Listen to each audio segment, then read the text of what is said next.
স্নেহের ছাত্ররা, আশা করি তোমরা সবাই ভালো আছো এবং সুস্থ আছো। আজকে আমি ভারতের শিল্পের ওপরে দ্বিতীয় পর্বের ভার্চুয়াল ক্লাস শুরু করতে যাচ্ছি। আমরা এর আগের দিন নতুন একটি অধ্যায় শুরু করেছিলাম ক্লাস 10-এর আঞ্চলিক ভূগোলের অন্তর্গত, যার নাম ছিল ভারতের শিল্প।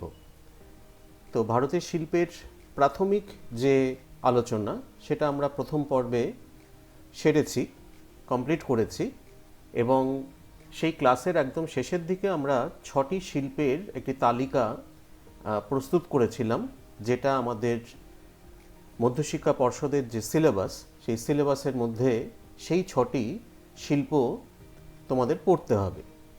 তো আজ থেকে আমরা, অর্থাৎ এই দ্বিতীয় পর্ব থেকে আমরা সেই 6টি শিল্পের আলোচনা এক এক করে কিন্তু শুরু করতে যাচ্ছি।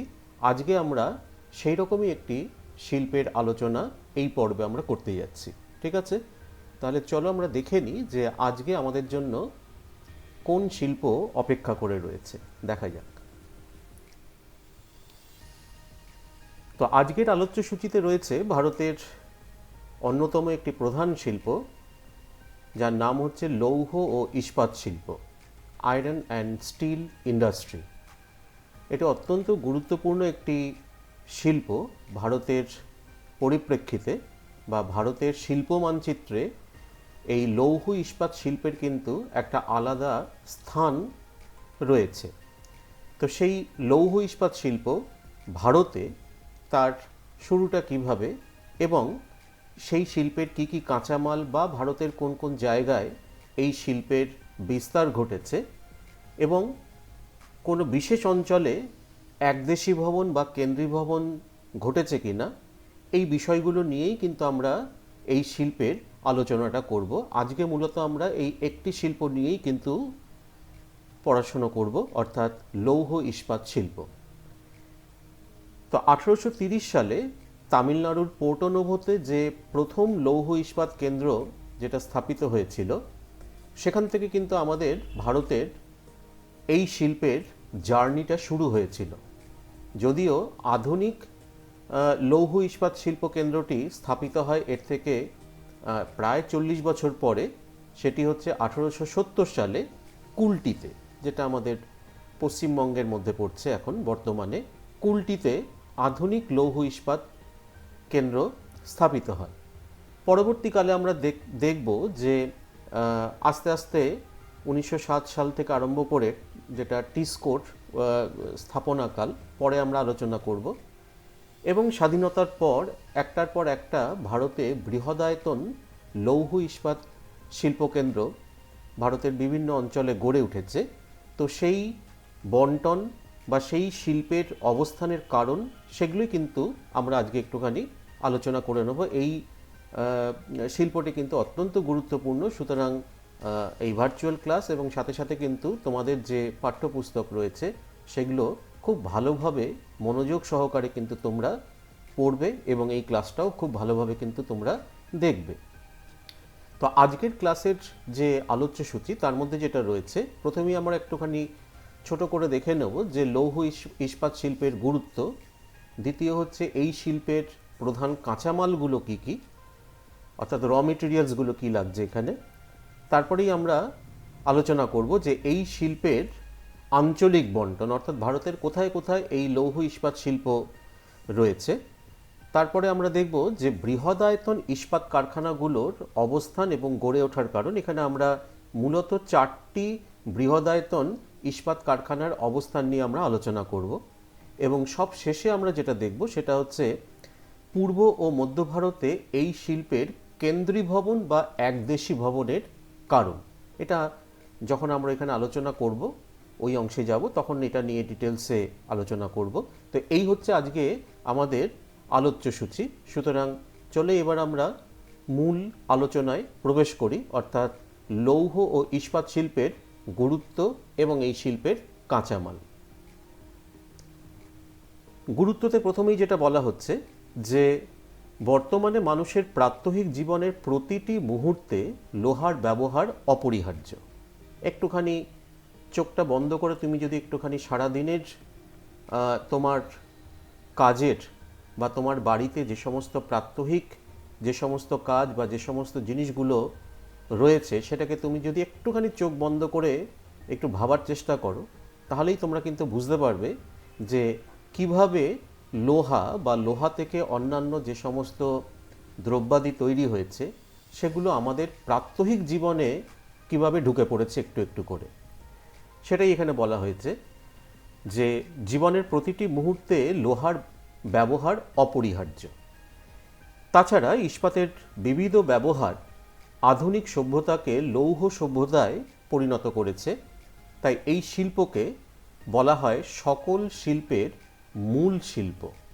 ঠিক আছে, অর্থাৎ বিভিন্ন শিল্প এই শিল্পের যে উৎপাদিত সামগ্রী অর্থাৎ মূলত লোহা এবং ইস্পাত তাকে ব্যবহার করে কিন্তু একাধিক ডাউনস্ট্রিম ইন্ডাস্ট্রি এবং তাকে ভিত্তি করে আরও কিছু ডাউনস্ট্রিম ইন্ডাস্ট্রি বা অনুসারী শিল্প সেগুলো কিন্তু গড়ে উঠেছে। এই জন্য বলা হচ্ছে লৌহ ইস্পাত শিল্পকে সকল শিল্পের মূল শিল্প। এবার একটুখানি দেখে নিই আমরা যে এই শিল্পের কাঁচামালগুলো কী কী।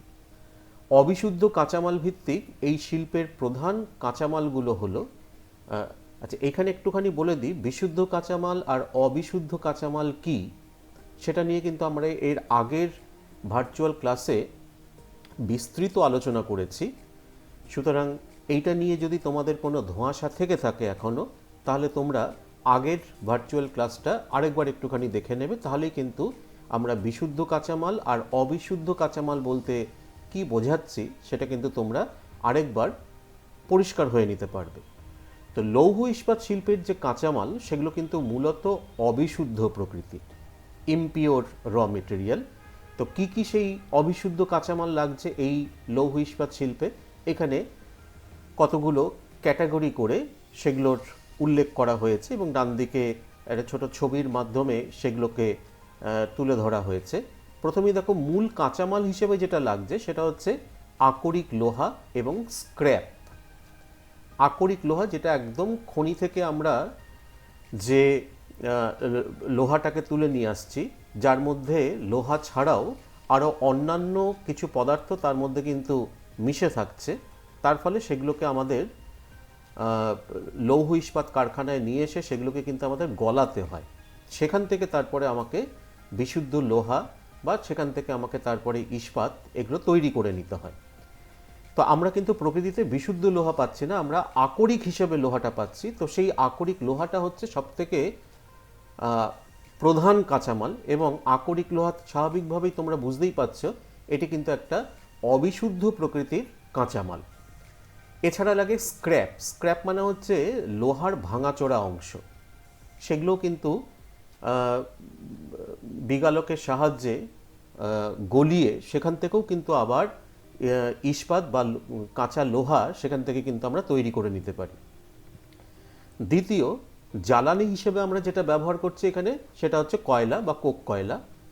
বিগালক হিসাবে যেটাকে এখানে আমরা ব্যবহার করছি অর্থাৎ জ্বালানি হিসেবে যেমন কোক কয়লা, এবং আকরিক লোহাকে গলাতে সাহায্য করছে যেগুলো, তার মধ্যে উল্লেখযোগ্য হচ্ছে চুনাপাথর এবং ডলোমাইট।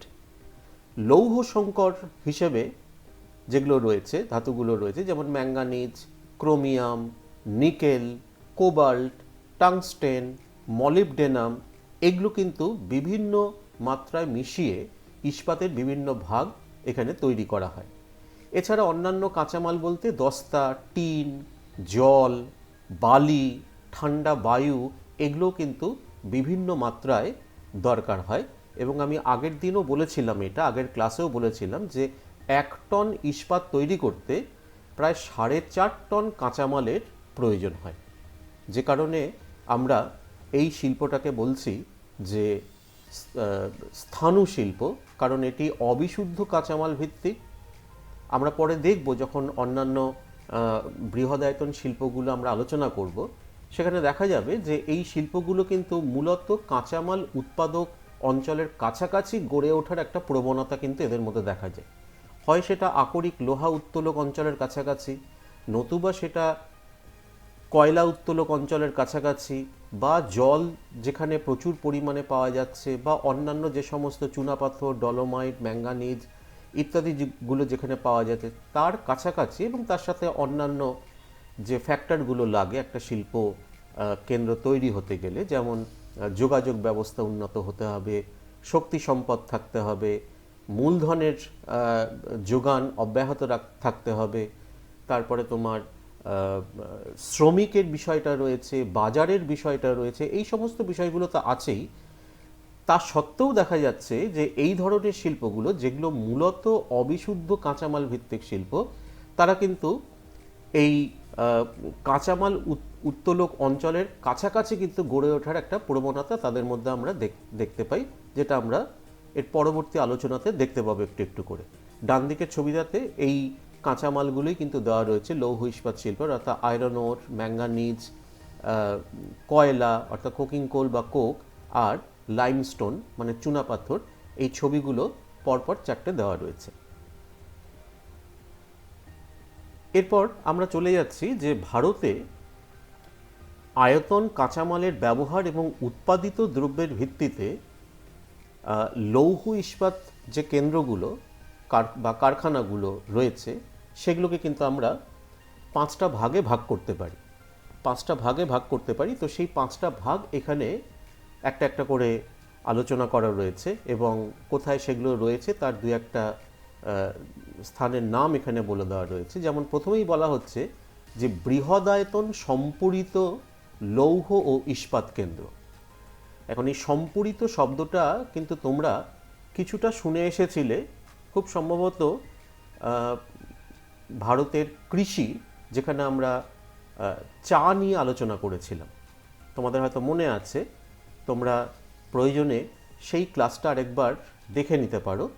সম্পূরিত এখানেও আমরা এই শব্দটাকে ব্যবহার করছি এই কারণে যে বৃহদায়তন যে সমস্ত লৌহ ইস্পাত কেন্দ্রগুলো রয়েছে ভারতে বা পৃথিবীর অন্যত্র যে কোনো জায়গায় যেগুলো রয়েছে, যেগুলো বৃহদায়তন লৌহ ইস্পাত কেন্দ্র, সেখানে কিন্তু দুটো কাজ একসঙ্গে করা হয়। অর্থাৎ ওই যে আকরিক লোহাটাকে নিয়ে এসে সেখানে কাঁচা লোহা তৈরি করা হচ্ছে আগে, তারপরে তার মধ্যে নির্দিষ্ট পরিমাণে ম্যাঙ্গানিজ, টাংস্টেন ইত্যাদি মিশিয়ে সেখান থেকে কিন্তু আমরা ইস্পাত তৈরি করছি এবং সেই ইস্পাতকে কাজে লাগিয়ে আমরা বিভিন্ন ধরনের পণ্য সামগ্রী সেখান থেকে কিন্তু তৈরি করছি অনেক সময়। অর্থাৎ একটা ফ্যাক্টরির মধ্যেই কিন্তু 2 রকম, 3 রকম, 4 রকমের প্রসেসিংয়ের কাজ চলছে, যার জন্য এটাকে আমরা বলছি সম্পূরিত শিল্পকেন্দ্র বা ইন্টিগ্রেটেড ইন্ডাস্ট্রি। ঠিক আছে? তো এই রকম বৃহদায়তন সম্পূরিত লৌহ ও ইস্পাত কেন্দ্র কোথায় রয়েছে বা কটি রয়েছে না, বলা হচ্ছে দেখো যে ভারতে এই ধরনের বৃহৎ শিল্পকেন্দ্র আছে 9টি, যার মধ্যে 5টি সেল, SAIL, এটা অত্যন্ত গুরুত্বপূর্ণ। এর ফুল ফর্মটা দেখো ব্র্যাকেটে লেখা রয়েছে এখানে, steel authority of India limited. অর্থাৎ ভারতে যে 9টি বৃহদায়তন সম্পূরিত লৌহ ও ইস্পাত কেন্দ্র রয়েছে তার মধ্যে 5টির পরিচালনার দায়িত্ব রয়েছে কিন্তু সেল।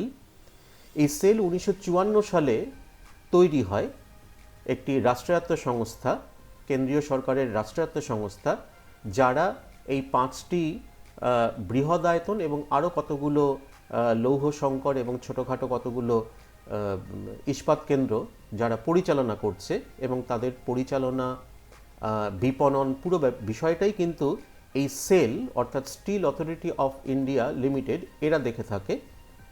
এর সদর দপ্তর হচ্ছে কিন্তু দিল্লিতে। ঠিক আছে? তো এই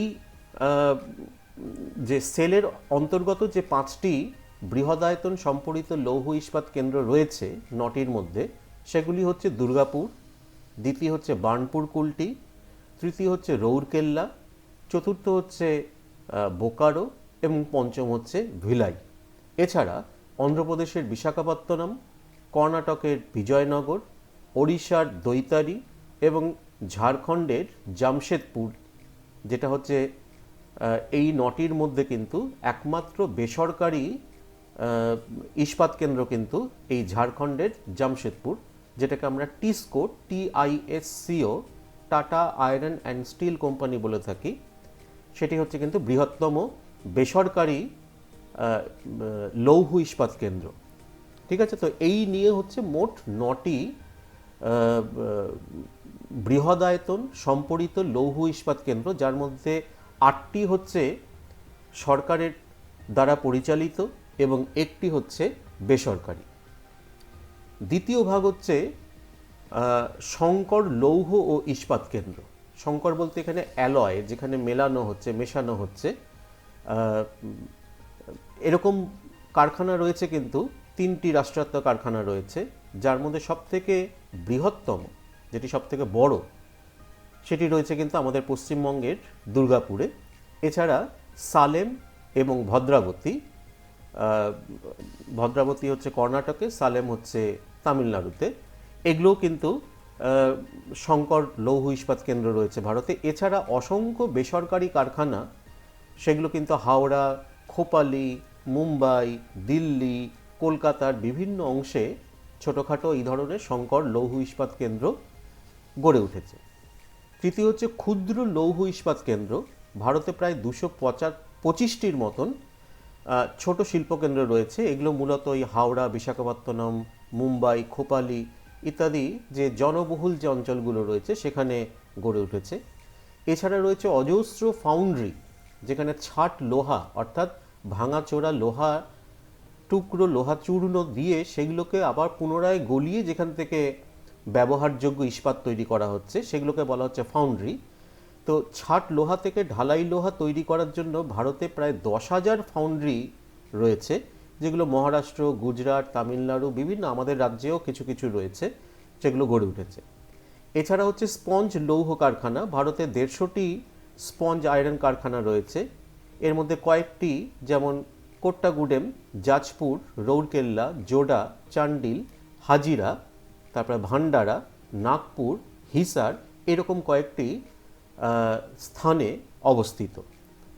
এরপরে আমরা চলে যাব একটি মানচিত্রের মধ্যে, যেখানে আমরা ভারতের লৌহ ইস্পাত কেন্দ্রগুলো, যেগুলো আমরা এরপরে পড়তে চলেছি, বা একটু আগে আমরা সম্পরিত বৃহদায়তন লৌহ ইস্পাত কেন্দ্র বলতে যে 9টির নাম আমরা নিলাম, সেগুলোর অবস্থানটা এখানে কিন্তু মানচিত্রের মধ্যে লাল চিহ্ন দিয়ে দেখানো রয়েছে। তোমরা দেখলেই দেখতে পাবে দুর্গাপুর, বার্নপুর, বোকারো, জামশেদপুর, রৌরকেল্লা, ভিলাই, বিশাখাপত্তনম, বিজয়নগর, ভদ্রাবতী, সালেম, এই সমস্ত জায়গাগুলো কিন্তু মানচিত্রের মধ্যে দেখানো রয়েছে, যে কোন জায়গায় ইস্পাত কেন্দ্রগুলো গড়ে উঠেছে। তোমরা একটুখানি নজরে রাখো, ছবিটার দিকে যদি একটু তাকাও, তাহলে দেখতে পাবে যে অধিকাংশ লৌহ ইস্পাত কেন্দ্র কিন্তু পূর্ব আর মধ্য ভারতে, দক্ষিণ ভারতে কিছু রয়েছে।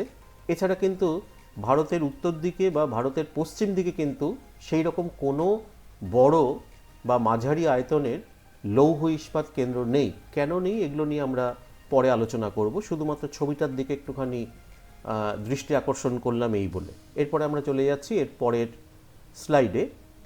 এবার আমরা এখানে কয়েকটি বৃহদায়তন ইস্পাত কারখানা গড়ে ওঠার কারণ নিয়ে একটু আলোচনা করব। যার প্রথমেই আসছে জামশেদপুরের Tata iron and steel company, বা যেটাকে আমরা সংক্ষেপে বলে থাকি টিসকো, TISCO, এক কথায় বলি আমরা টিসকো, জামশেদপুরে অবস্থিত, যেটি আমি একটু আগেই বললাম যে ভারতের একমাত্র বেসরকারি বৃহদায়তন সম্পরিত লৌহ ইস্পাত কেন্দ্র।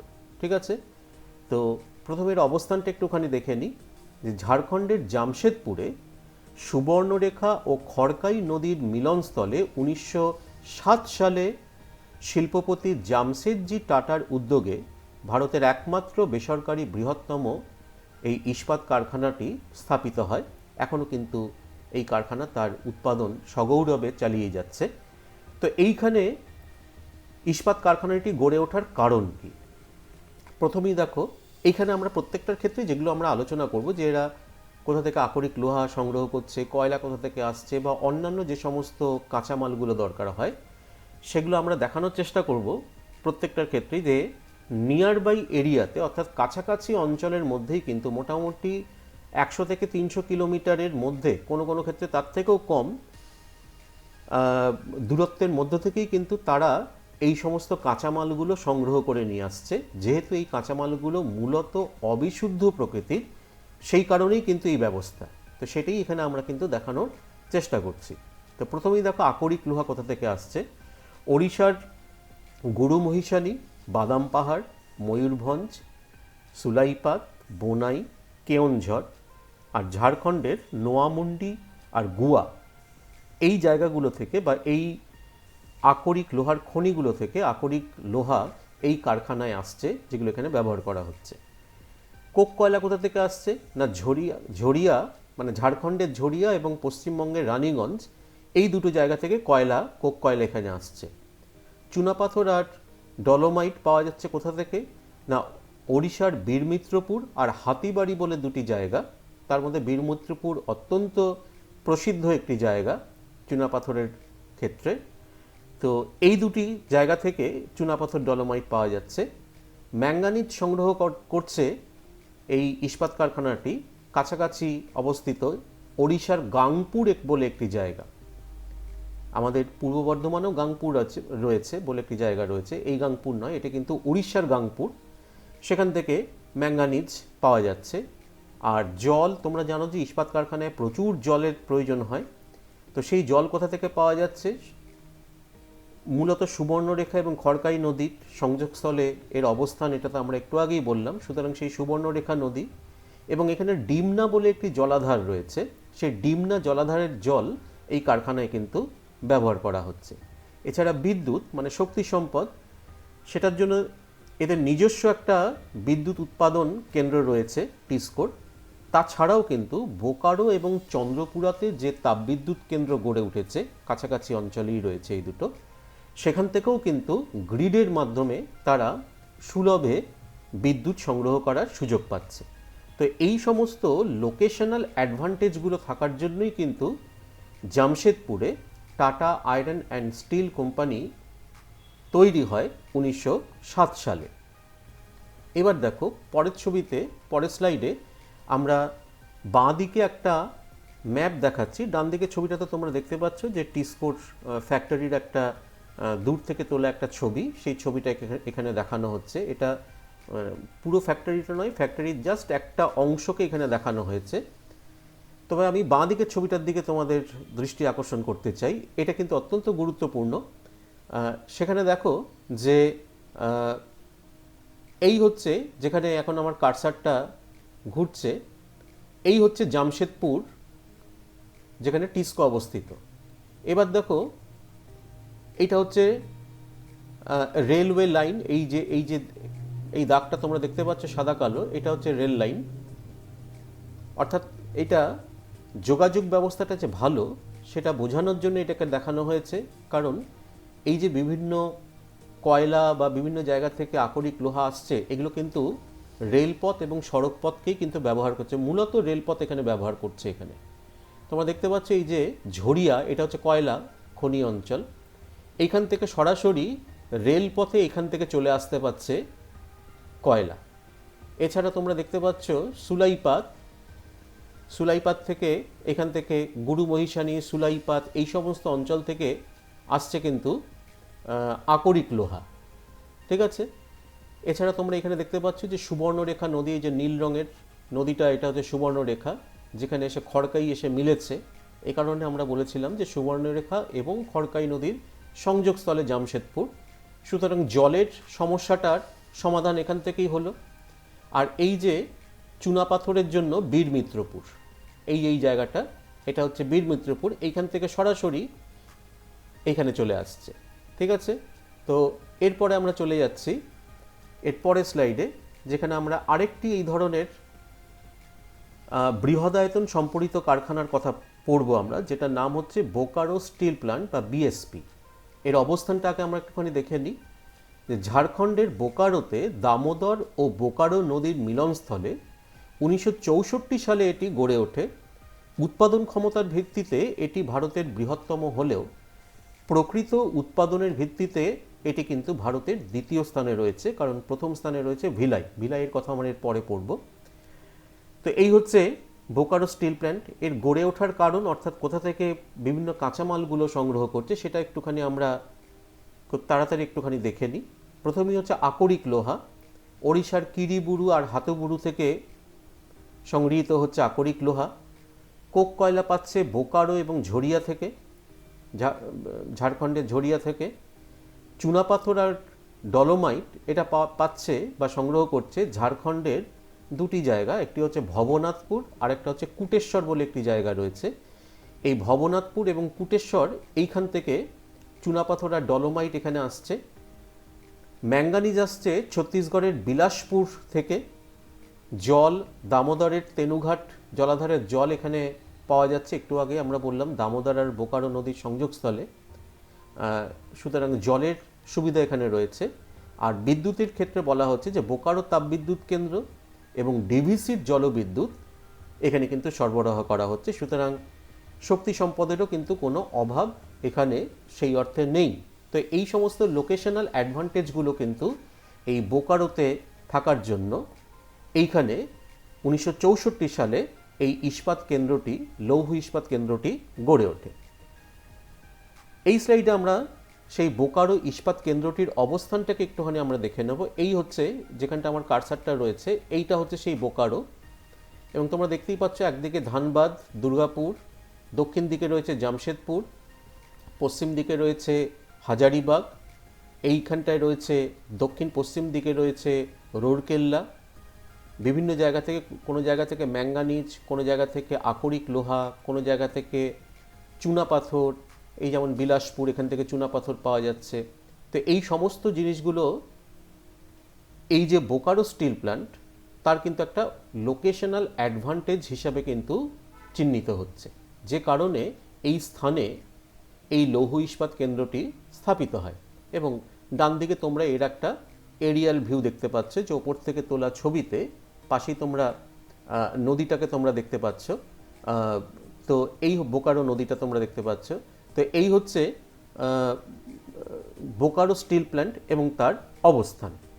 এরপর আমরা চলে যাব আরেকটি এই ধরনের বৃহদায়তন লৌহ ইস্পাত কেন্দ্রের আলোচনায়, যার নাম হচ্ছে দুর্গাপুর স্টিল প্ল্যান্ট বা ডিএসপি, যেটা আমাদের পশ্চিমবঙ্গে রয়েছে, আমাদের পার্শ্ববর্তী জেলা পশ্চিম বর্ধমানে। অবস্থানটা আমরা একটুখানি দেখে নিই, যে পশ্চিমবঙ্গের পশ্চিম বর্ধমান জেলায় দামোদর নদের ধারে এই শিল্পকেন্দ্রটি 1959 সালে গড়ে উঠেছিল।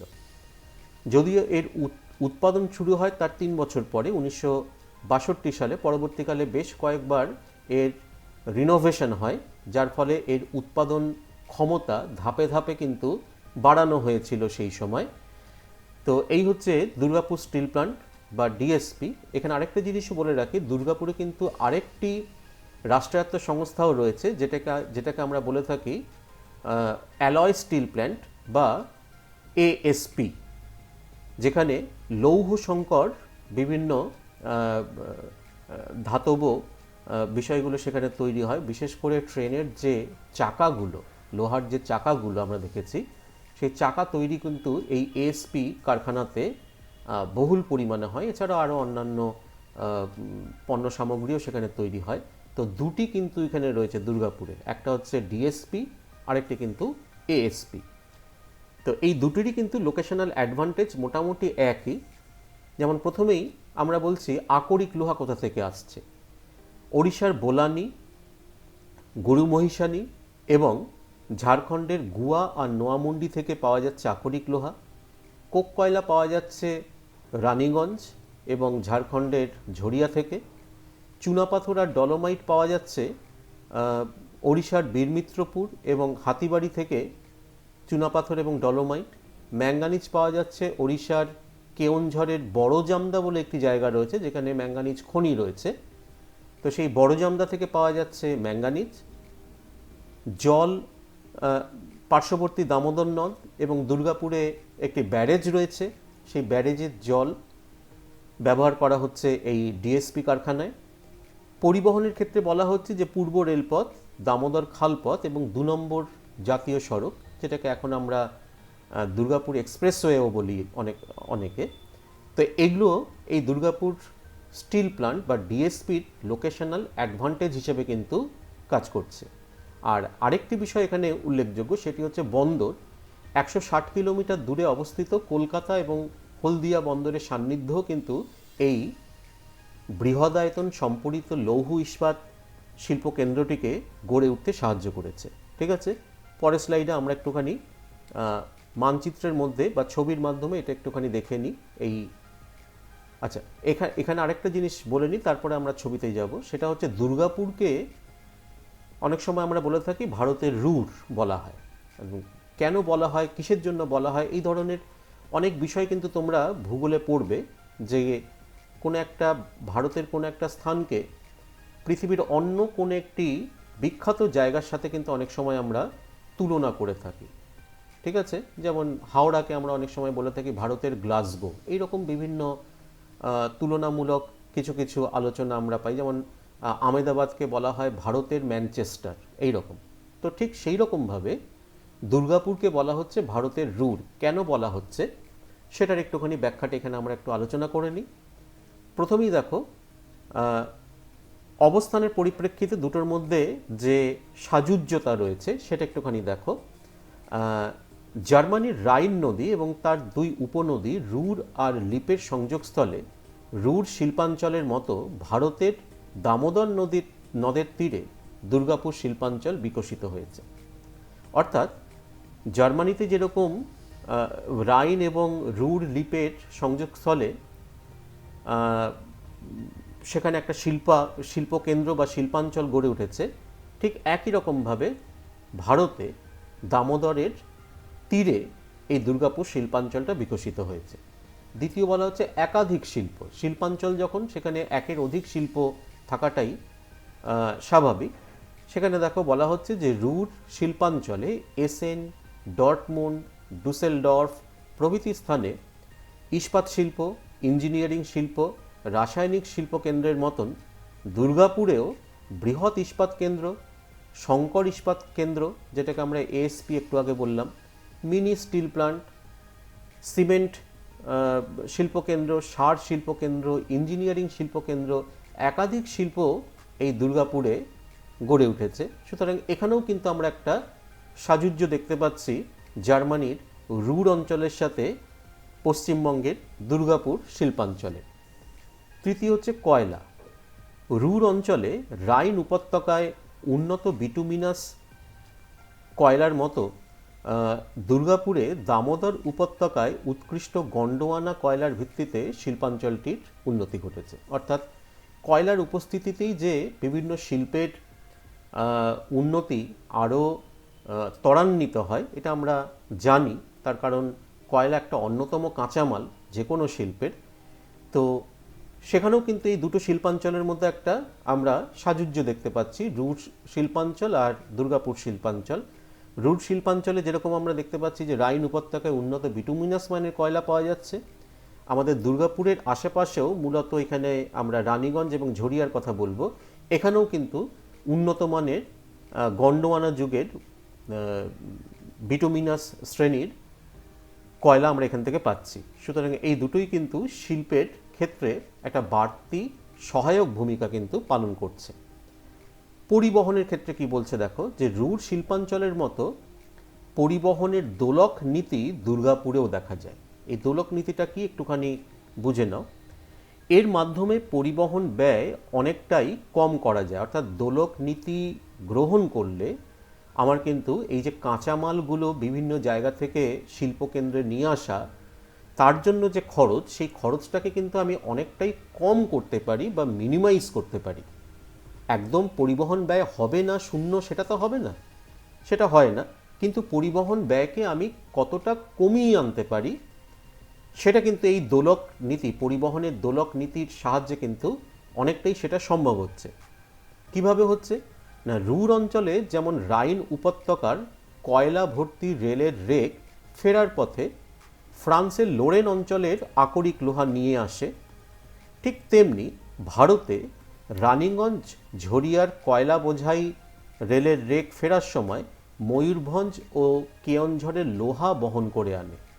এর ফলে এই দুই শিল্পাঞ্চলেই কাঁচামালের যেমন সমস্যা মিটছে, তেমনি এই সমস্ত কাঁচামালের জন্য পরিবহন ব্যয় অনেকটাই নিয়ন্ত্রণে রাখা যাচ্ছে।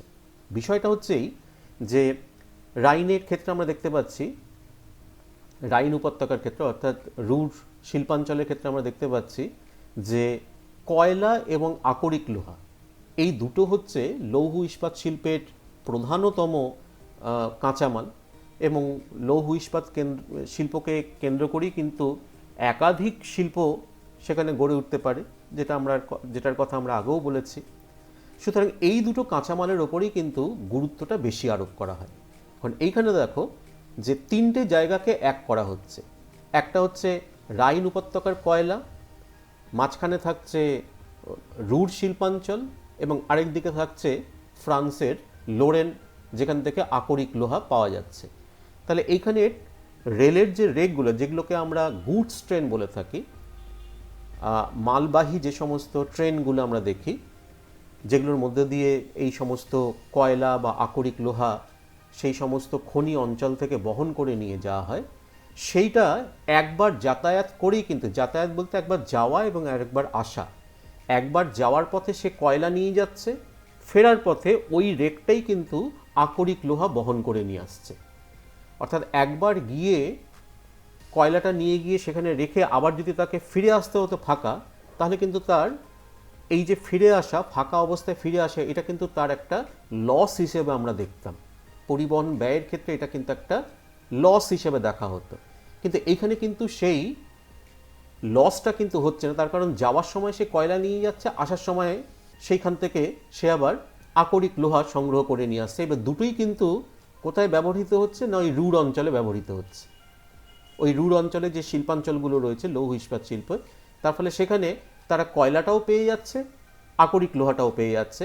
আবার এই দুটোর জন্য পরিবহন ব্যয় দুটো আলাদা জায়গা থেকে যদি নিয়ে আসতে হতো, তার জন্য যতটা হতো তার থেকে কিন্তু অনেকটা কম পরিবহন ব্যয় এক্ষেত্রে কিন্তু ইনকার্ড হচ্ছে। এবং তার ফলটা বা তার যে লাভ, সেটা সরাসরি এই লৌহ ইস্পাত কেন্দ্রগুলোতে গিয়ে পৌঁছাচ্ছে। তার ফলে তারা অনেক কম পয়সায় এই শিল্পজাত পণ্যগুলো উৎপাদন করতে পারছে। ঠিক আছে, তো ঠিক সেই রকমভাবে এটাকেই বলা হচ্ছে পরিবহনের দোলক নীতি। পেন্ডুলামটা যেরকম একটা নির্দিষ্ট ছন্দে এক ডান দিক থেকে বাঁ দিক বা একদিক থেকে আরেক দিকে যেরকম দুলে চলে, ঠিক সেই রকমভাবেই দুটো জায়গার মধ্যে, দুটো কাঁচামাল উৎপাদক অঞ্চলের সাথে যদি কোনো পরিবহনের যদি মাধ্যম, সেটা সড়কপথ হতে পারে, রেলপথ হতে পারে, এখানে যেরকম আমরা রেলপথের কথাই বলছি, যদি সেটা যুক্ত থাকে, তাহলে এক জায়গা থেকে কোনো একটা কাঁচামাল নিয়ে এসে সেখানে রেখে আবার সেখান থেকেই আবার আরেকটা কাঁচামাল তুলে নিয়ে এসে আবার সে আসতে পারে। তার ফলে পরিবহন ব্যয়টা এখানে কম হবে। এখানে আমরা ভারতের ক্ষেত্রেও দেখতে পাচ্ছি, বা দুর্গাপুর শিল্পাঞ্চলের ক্ষেত্রেও কিন্তু ঠিক সেই ঘটনাটাই আমরা দেখতে পাচ্ছি, যে রানীগঞ্জ ঝরিয়া থেকে কয়লাটা নিয়ে আসছে, ঠিক আছে, এবার সেই রেকটা ফেরার সময় ময়ূরভঞ্জ বা কেওনঝড়, সেখান থেকে কিন্তু আকরিক লোহাটা নিয়ে আসছে। ঠিক আছে, এই দুটোই কিন্তু এই দুর্গাপুর শিল্পাঞ্চলে যে ইস্পাত কেন্দ্রটা রয়েছে এবং অ্যালয় স্টিল প্ল্যান্টটা রয়েছে, এই দুটোর ক্ষেত্রেই কিন্তু অত্যন্ত কার্যকরী ভূমিকা পালন করছে। তো এটাকেই বলা হচ্ছে পরিবহনের দোলক নীতি। এরপরে আমরা সেই ছবিটার কথা বলছিলাম, সেই ছবিটাতে চলে যাচ্ছি। এইখানটা দেখো যেখানে কারসারটা রয়েছে, এটা হচ্ছে দুর্গাপুর। দেখতে পাচ্ছ লাল রঙে গোলের মধ্যে একটা সাদা স্টার, দুর্গাপুর। এবং এটা রেল লাইনের ওপরই প্রায় রয়েছে। এইদিকে হাওড়া, এইদিকে আসানসোল চলে যাচ্ছে। এই দেখো এদের নিচে এখানে বীরমিত্রপুর, যেখান থেকে চুনাপাথর সংগ্রহ করে নিয়ে আসছে। তাছাড়া এই যে গুরু মহিষানী, যেখান থেকে আকরিক লোহা 326 কিলোমিটার 335 কিলোমিটার দূরবর্তী স্থান থেকে এই সমস্ত কাঁচামালগুলো সরাসরি এখানে আসছে। এবং এই রানীগঞ্জ ঝরিয়ার কয়লা এখানে আসছে, অত্যন্ত কাছে রয়েছে। এছাড়া এই যে দামোদর নদটা রয়েছে, নীল রঙে একটা দাগ দিয়ে দেখানো হয়েছে, জল পাচ্ছে এখান থেকে। তো এই সমস্তটাই কিন্তু লোকেশনাল অ্যাডভান্টেজ হিসেবে দেখা হচ্ছে, অর্থাৎ এটা কিন্তু একটা অবস্থানিক সুবিধা হিসেবে দেখা হচ্ছে এই দুর্গাপুর লৌহ ইস্পাত শিল্পকেন্দ্রটা গড়ে ওঠার ক্ষেত্রে। ডান দিকের ছবিটাতে তোমরা দেখতে পাচ্ছ যে দুর্গাপুর লৌহ ইস্পাত কেন্দ্রের একটা এরিয়াল ভিউ, ওপর থেকে তোলা একটা অংশের ছবি তোমরা দেখতে পাচ্ছ। এরপর আমরা চলে যাব আরেকটি এই ধরনের বৃহদায়তন লৌহ ইস্পাত শিল্পকেন্দ্রের আলোচনায়, যেটাকে বলা হচ্ছে ভিলাই। এটাকে আমরা HSLও বলে থাকি, অর্থাৎ হিন্দুস্তান স্টিল লিমিটেড এটাকে বলা হয়, যদিও স্থানটি ভিলাইতে বলে আমরা বেশিরভাগ ক্ষেত্রেই কিন্তু ভিলাই লৌহ ইস্পাত শিল্পকেন্দ্র বলতেই আমরা অভ্যস্ত। এর অবস্থানটা আমরা আগে দেখে নিই যে ছত্তিশগড়ের ভিলাইতে 1957 সালে এই বৃহত্তম ইস্পাত কারখানাটি গড়ে ওঠে। এটি ভারতের মধ্যে বৃহত্তম এবং এশিয়া মহাদেশের মধ্যে এটি তৃতীয় বৃহত্তম ইস্পাত কেন্দ্র। এখানকার গড়ে ওঠার কারণ বা লোকেশনাল অ্যাডভান্টেজগুলো কি কি? যেমন আকরিক লোহার ক্ষেত্রে বলা হচ্ছে যে ছত্তিশগড়ের দাল্লি রাজহারা থেকে আকরিক লোহা পাওয়ার সুবিধা রয়েছে। কোক কয়লার ক্ষেত্রে বলা হচ্ছে যে ছত্তিশগড়েরই কোরবা এবং ঝাড়খণ্ডের বোকারো ও ঝরিয়া থেকে কয়লা পাওয়া যাচ্ছে। চুনাপাথর ও ডলোমাইটের ক্ষেত্রে বলা হচ্ছে যে বিলাসপুরের চুনাপাথর আর স্থানীয় কয়েকটি জায়গা যেমন ভালোয়ার, কাসন্দি, রামতলা, পাটপাড়া এরকম কয়েকটি জায়গা রয়েছে, সেখান থেকে ডলোমাইট পাওয়ার সুবিধা রয়েছে। ম্যাঙ্গানিজ যেটা পাওয়া যাচ্ছে এখান থেকে সেটি মহারাষ্ট্রের ভান্ডারা এবং মধ্যপ্রদেশের বালাঘাট বলে দুটি অঞ্চল, সেখান থেকে এখানে আসছে ম্যাঙ্গানিজ। জল ব্যবহার করা হচ্ছে মূলত মহানদী এবং তুন্ডলা জলাধার সেখানে রয়েছে, কাছাকাছি রয়েছে। এই মহানদীর জল এবং তুন্ডলা জলাধারের জল এইগুলো এখানে ব্যবহার করা হচ্ছে। আর বিদ্যুতের ক্ষেত্রে বলা হচ্ছে যে কারখানার নিজস্ব বিদ্যুৎ কেন্দ্র ছাড়াও কোরবাতে যে তাপবিদ্যুৎ কেন্দ্র রয়েছে সেই কোরবা তাপবিদ্যুৎ কেন্দ্রের বিদ্যুৎ এই ইস্পাত কেন্দ্রে অর্থাৎ এই ভিলাই লৌহ ইস্পাত কেন্দ্রে কিন্তু সরাসরি সরবরাহ করা হচ্ছে। এরপরে আমরা ছবিতে আমরা দেখে নেব, এইখানে কিন্তু স্টিল প্ল্যান্টটা অর্থাৎ ভিলাই স্টিল প্ল্যান্টটা কিন্তু এইখানটায় ভিলাই নামটা যদিও লেখা নেই, ঠিক আছে। এইখানে দেখো তুন্ডলা জলাধার, দাল্লি রাজহারা, এটা হচ্ছে আকরিক লোহা, এই হচ্ছে কোরবা, এটা হচ্ছে বিলাসপুর যেখান থেকে চুনাপাথর পাওয়া যাচ্ছে, চুনাপাথর ডলোমাইট, ঠিক আছে। এবং দুর্গ, রায়পুর এই সমস্ত জায়গা থেকেও কয়লা পাওয়া যাচ্ছে। এই যে মহানদীর জল এবং তুন্ডা জলাধার তার জল এখানে ব্যবহার করা হচ্ছে। এই সমস্ত লোকেশনাল অ্যাডভান্টেজ নিয়েই কিন্তু এই ইস্পাত কেন্দ্রটি গড়ে উঠেছে। এবং ডান দিকে দেখো এর একটা ওভারভিউ তোমরা দেখতে পাচ্ছ, ওপর থেকে একটা ছবি তোমরা দেখতে পাচ্ছ, কারখানাটার একটা নির্দিষ্ট অংশের ছবি, ঠিক আছে। তাহলে এই গেল ভিলাই স্টিল প্ল্যান্টের আলোচনা। এরপরে আমরা আলোচনার একদম শেষ প্রান্তে এসে উপনীত হয়েছি, সেটা হচ্ছে ওপরে দেখো লেখা রয়েছে কেন্দ্রীয় ভবনের কারণ। কিসের কেন্দ্রীয় ভবন? এবার তার নিচে দেখো লেখা রয়েছে যে পূর্ব ও মধ্য ভারতে ইস্পাত শিল্পের একদেশী ভবন বা কেন্দ্রীয় ভবনের কারণগুলো। একদম প্রথম দিকে যখন আমি ভারতের মানচিত্রটা দেখিয়েছিলাম যেখানে বিভিন্ন ইস্পাত কেন্দ্রগুলোর অবস্থান দেখানো হয়েছিল, তখনই আমি তোমাদের বলেছিলাম যে তোমরা একটুখানি ভালো করে দেখো, বা এখনও ইচ্ছা করলে তোমরা পিছিয়ে গিয়ে সেই মানচিত্রটা আরেকবার দেখে নিতে পারো, যে বেশিরভাগ লৌহ ইস্পাত কেন্দ্রগুলো কিন্তু পূর্ব এবং মধ্য ভারতে গড়ে উঠেছে। কেন এটা হয়েছে? এটাকেই আমরা এক কথায় বলি একদেশী ভবন বা কেন্দ্রীয় ভবন, অর্থাৎ একটা নির্দিষ্ট অঞ্চলের মধ্যেই এই সমস্ত ইস্পাত কেন্দ্রগুলো একটার পর একটা গড়ে উঠেছে। কেন এরকম হয়েছে সেটার ব্যাখ্যা এবার আমরা এখানে ছোট করে আলোচনা করব। তো এখানে কি লেখা আছে সেগুলো একটুখানি দেখে নাও। বলা হচ্ছে যে ভারতের 6টি বৃহৎ এবং একটি সংকর ইস্পাত কারখানা এবং অসংখ্য ছোট বড় ফাউন্ড্রির কথা আমি আগে বলেছি, পূর্ব ও মধ্য ভারতের ছোটনাগপুর মালভূমি অঞ্চলে কেন্দ্রীভূত হয়েছে। এর কারণগুলো কি? এবার আমরা একটা একটা করে কারণগুলো আলোচনা করব, যার প্রথমেই আসছে কাঁচামালের প্রাচুর্য। কাঁচামাল কি সেটাও তোমরা জানো, লৌহ ইস্পাত শিল্পের কয়লা, আকরিক লোহা, চুনাপাথর, ডলোমাইট, ম্যাঙ্গানিজ, জল, বিদ্যুৎ শক্তি, এই সমস্তগুলো হচ্ছে মূল কাঁচামাল।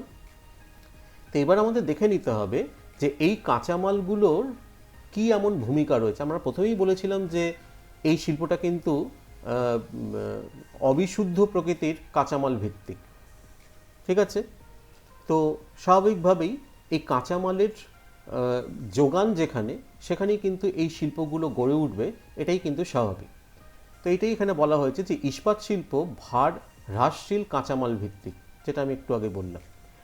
ভারতের খনিজ ভাণ্ডার ছোটনাগপুর মালভূমিতে ইস্পাত শিল্পের মূল খনিজগুলির সঞ্চয় পূর্ব ও মধ্য ভারতে শিল্পটির একদেশী ভবনের মূল কারণ। এখানে শিল্পটি বলতে লৌহ ইস্পাত শিল্পের কথা বলা হয়েছে।